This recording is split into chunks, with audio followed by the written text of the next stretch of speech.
From the News Channel 5 Network, this is Inside Politics. Hello, everyone. I'm News Channel 5's political analyst, Pat Nolan. Welcome to Inside Politics. The triple whammy hit Nashville full force this week. In addition to struggling to stop the coronavirus pandemic, like the rest of the nation and the world is doing, and trying to begin to reopen our economy, the city simultaneously has been grappling with two other serious issues. One is the devastating impact of the March 3rd tornado that damaged several neighborhoods. The second is the budget issues that Metro has already been facing well before the two whammies occurred. All this has literally left Metro broke. Mayor John Cooper is now proposing what he calls a crisis budget, with the city projecting a revenue loss of almost $500 million between now and next June.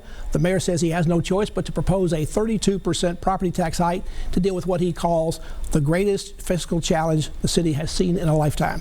Mayor John Cooper is our guest on Inside Politics today. Mayor, as always, thank you so much for taking the time to be with us, and thanks for being with us.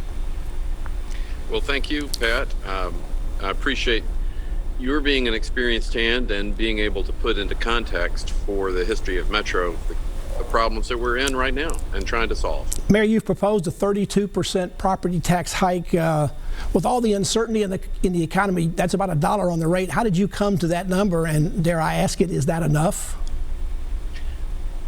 Well, it's a good question. We worry that it's not enough, frankly. And that's going to be dependent on the path of the pandemic in Nashville's recovery.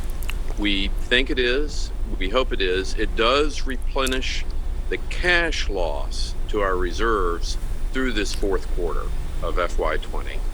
And we're doing it also, we're trying to have a small tax increase as possible, even though it's an enormous tax increase, but to keep the government together. Not to have layoffs, not to have furloughs, to have a government, because we want to reopen next week.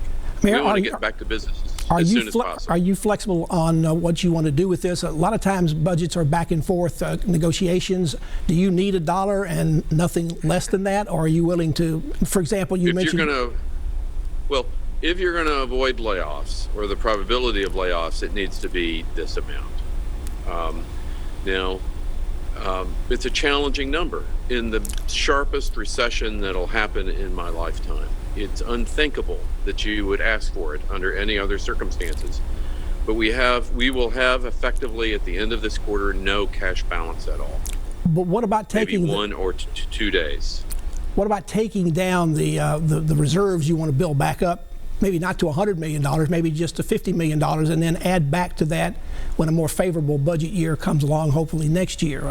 People are looking for ways to, and I'm sure the council will be looking ways to sort of shave this down a little bit. Are you open to talking about that?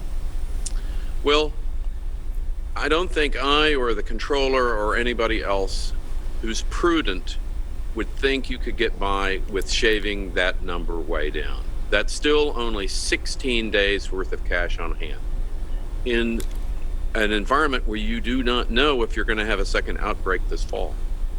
So you also have law, governing law from the state, and you also have Metro policy. This just takes it back to the minimum of what law and policy is, and that's still only 16 days worth of cash on hand.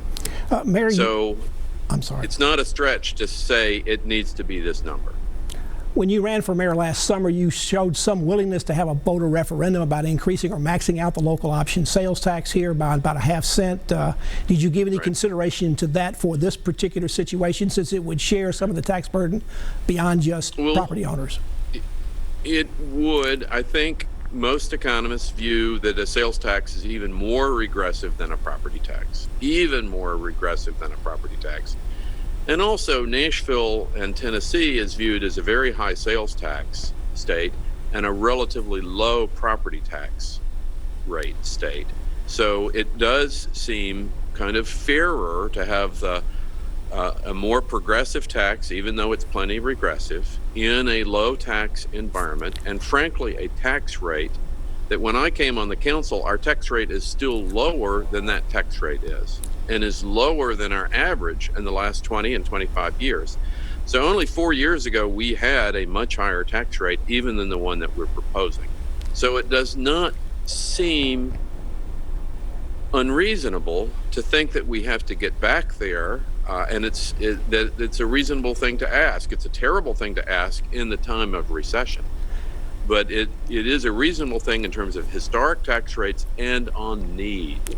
The need that we have to have cash to get through this. We have to have a stable platform for government so that we can get back to work. Mayor, from a governmental point of view, I'm sure people understand that what you're saying is probably correct, but people can't pay their bills right now. They're losing their businesses. They've lost their jobs. They don't have the money to pay higher taxes. Regressive or not, wouldn't it be better to find some other way than raise taxes, property taxes this high? Well, one, this high. Recently, they've been even higher. And then secondly, this is the local government. We can't borrow our way out of this. We can't print money. We can't run deficits. We have to balance our budget. This is what's required to balance our budget. Part of the sting and the absolute necessity to do this right now is that past budget practices, we did not have a rainy day fund. We've already borrowed a ton in terms of capital spending. And you had the depletion of all of our reserves, these kind of little operating reserves that exist around Metro. Those had already been emptied out. We'd already emptied the crumbs out of the cookie jar.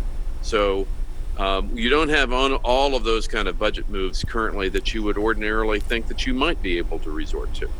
Mayor, this happened before you started, at least before you became mayor, but doesn't the city have a credibility gap? It's been talking for years that it doesn't have money to give raises for employees and do other kinds of things, yet we are talked about being the it city, about all the new development, all the cranes and the jobs that have come here.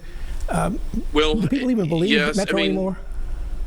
Well, my employees are right to feel that they've been promised a lot of things over time that have not materialized. It's one of the reasons I've been so strong in saying we're not going to have layoffs.